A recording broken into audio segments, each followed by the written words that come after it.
Alors bonjour, bon matin. LVA TV reçoit aujourd'hui Claudia Chidi, qui est chercheuse scientifique à Agriculture et Agroalimentaire Canada, au Centre de recherche et de développement de Lethbridge en Alberta. Bonjour, Madame Bonjour. Chidi. Dans le contexte actuel où le glyphosate fait la une de tous les journaux, je dirais tous les journaux généralistes, même au-delà des journaux agricoles, on a voulu en fait faire un peu de pédagogie et comprendre des choses, notamment au niveau d'un bioépurateur dont vous êtes un peu à l'origine avec votre équipe. Petit contexte, le bioépurateur pourrait épurer en fait 70% de la contamination de l'eau créée par les pesticides dans les exploitations agricoles. Alors, c'est quoi ce bioépurateur? Comment ça marche en fait? Bien, enfin, un bioépurateur, c'est une simple boîte avec un mélange organique à l'intérieur. Le mélange organique comprend, c'est un mélange avec soit des branches coupées, des morceaux de bois, des copeaux de bois ou de la paille hachée avec de la terre puis du compost. Et puis, on mélange tout ça. Et c'est les bactéries puis les communautés fongiques à l'intérieur de ce mélange-là qui vont dégrader les pesticides provenant des eaux de rinçage des pulvérisateurs. Mais ça, c'est comme un filtre en fait. C'est un biofiltre. Puis lui, il se trouve, parce que quand on a une terre de plusieurs hectares, en fait, on fait comment pour écouler? En fait, on en place plusieurs dans... Non, habituellement, c'est un seul bioépurateur, mais c'est deux boîtes en série, donc deux bioépurateurs en série. C'est ce qui nous permet d'éliminer la plus grande quantité possible de résidus de pesticides. Mais c'est certain que le producteur doit avoir un endroit où il nettoie son pulvérisateur. Une fois que c'est passé dans le bioépurateur, l'eau s'en va où, elle? L'eau peut être recyclée pour arroser, par exemple, du gazon, une haie. Mais par contre, ne peut pas être utilisée pour de la croissance de fruits et légumes ou d'aliments propres à la consommation. Mais c'est plus l'aire de collection au début du biofiltre ou du bioépurateur qui fait partie du système. Donc, le producteur doit être capable de vider les résidus de pesticides de son pulvérisateur. Ça doit être amassé dans un contenant ou une cuve avant d'être déposé sur le biofiltre. Okay. Puis là, ça pourrait éliminer jusqu'à 70% du pesticide qu'on retrouve sur des terres, en fait. Bien, en fait, les sources ponctuelles de pesticides, donc lorsqu'un producteur va vider son épurateur, son pulvérisateur ou lorsqu'il nettoie son pulvérisateur, ce sont des sources ponctuelles de pesticides dans l'environnement, contrairement aux sources diffuses qui viennent d'un petit peu partout. Ces sources ponctuelles-là sont des études en Europe, contribueraient à 70% des résidus de pesticides retrouvés dans les eaux de surface, dans l'environnement. Donc, le pulvérisateur, le bioépurateur, oui, lui peut retirer jusqu'à 98% des résidus qui lui sont appliqués. Puis là, ça semble intéresser beaucoup de monde parce que j'ai vu que vous avez dans un article en fait, que vous avez publié, vous dites que dans un webinaire de 2018, vous avez eu 160 inscriptions oui, sur le webinaire, ce qui est quand même très bien pour une formation technique, avec des représentants de l'industrie, des producteurs, des associations de producteurs, des représentants du gouvernement. Donc, il y a réellement un intérêt large et ce que je comprends aussi d'un océan à l'autre parce que vous êtes, vous, en Alberta, vous êtes en ce moment au Québec, mais vous circulez sur des centres de recherche actuellement, puis sur la ferme expérimentale, en fait. Donc, vous voyez qu'il y a un intérêt dans tout le Canada pour ce projet-là, en fait? Bien, je pense que tous les producteurs qui utilisent des pesticides peuvent être intéressés par ce type de projet-là. L'intérêt est, vous savez, Agriculture et Agroalimentaire Canada, on travaille depuis 2001 sur les bioépurateurs. Et en fait, cet intérêt-là est assez soudain, c'est seulement depuis l'automne dernier. Je pense que c'est entre autres parce qu'on a publié un manuel de construction et de maintenance des biofiltres. Donc, je pense que ça fait une différence pour les producteurs. Il y a une source d'information tangible. Et puis, l'autre événement, c'est le webinaire. Je pense que ça a fait beaucoup de bruit, ce webinaire-là. On avait des gens de partout au Canada, mais aussi d'ailleurs en Nouvelle-Zélande, etc. Donc, je pense que ça a soulevé beaucoup d'intérêt. Puis on a eu beaucoup de questions et de suivi par la suite. Puis là, vous étiez hier, en fait, à Fredericksburg, à la ferme expérimentale, qui a été réouverte récemment, parce que je pense que c'était sous le règne de Pierre Paradis et de Laurence Macaulay, en fait, où il y avait eu la réouverture de cette ferme expérimentale au Québec, en fait. Oui. Vous étiez là hier, donc là, vous faisiez quoi? Vous faisiez des tests aussi pour le bioépurateur à Québec, au Québec? J'aimerais dire que le bioépurateur est déjà construit, qu'on fait des tests. Il est en construction. Alors, j'ai visité la ferme, on a commencé à construire le bioépurateur. Et puis, on allait voir là, les installations, décider où on allait le construire exactement. Donc, le site, est-ce que le site est adéquat? Puis, on regardait aussi l'infrastructure déjà existante. Et en Colombie-Britannique, à Summerland, il est implanté par contre? Il est en construction aussi.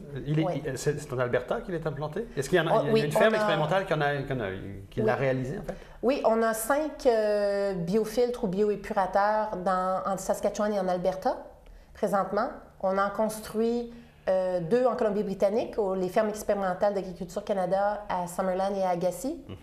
On en construit un au Manitoba, on en construit un au Québec, à Fredericksburg, possiblement ici à Saint-Augustin avec le Centre de recherche de Québec. On en construit un à l'île du Prince-Édouard, puis on a des essais de bioréacteurs à Saint-John, Terre-Neuve et Labrador. Mais en fait, ce que vous nous passez comme message ce matin, c'est que la technologie va permettre de répondre à des problématiques que l'on vit actuellement avec les pesticides. Parce que, est-ce que finalement, parce que sur le fond, vous en tant que chercheuse ou chercheur, est-ce que vous restez optimiste, positif par rapport à tout ce qui se dit? C'est un peu inquiétant quand on lit de nombreux médias en ce moment sur l'impact du glyphosate dans notre nourriture. Et là, il y a une commission parlementaire à Québec qui va partir. Est-ce que vous gardez un espoir comme chercheur en disant, ben oui, mais finalement, on a les solutions à tout ça? Ou effectivement, c'est dangereux les pesticides? Je pense que, comme chercheur, je me dis que je vais avoir du travail pendant encore longtemps. Je ne pense pas qu'on a toutes les solutions. Par contre, l'être humain est très innovateur. Alors, j'ai confiance qu'on va trouver des solutions. C'est sûr que le glyphosate, c'est inquiétant parce que c'est l'herbicide le plus vendu au pays. Ça affecterait la majorité des producteurs s'il y a des changements à la réglementation. Par contre, oui, je pense qu'on peut trouver des solutions. Le bioépurateur, c'est une solution parmi d'autres. Puis en même temps, ce n'est pas une panacée, ça ne règle pas tous les problèmes, mais ça peut aider à diminuer les pressions environnementales, par contre. Mais vous pensez que trouver des solutions pour éliminer le glyphosate après son utilisation est plus logique que d'éliminer le glyphosate? Je pense que c'est plus logique dans le contexte actuel, mais je pense que c'est certain qu'à long terme, on va chercher à diminuer l'utilisation des pesticides et puis même dans certains cas, les éliminer. Si on pense aux cerfs, par exemple, les cerfs horticoles, ils utilisent beaucoup moins de pesticides que des cultures au champ parce que c'est une atmosphère contrôlée, un environnement contrôlé, donc on peut utiliser, le biocontrôle fonctionne très, très bien dans ces environnements-là. Donc, les cultures biologiques, je ne sais pas au Canada, vous me direz ce que vous savez du Canada, en Europe utilisent en fait du sulfate de cuivre en fait, qui est perçu aussi comme quelque chose, comme un métal lourd en fait, étant quelque chose de néfaste pour les cultures. Puis il y a même des articles qui circulent sur certaines publications qui disent que finalement le sulfate de cuivre, c'est aussi pire, voire pire que le glyphosate. Donc finalement, là on se dit, est-ce que les bio sont pires que les pas bio? Bien, ça, je ne connais pas le sulfate de cuivre comme tel. Je travaille vraiment avec les pesticides, donc les molécules organiques.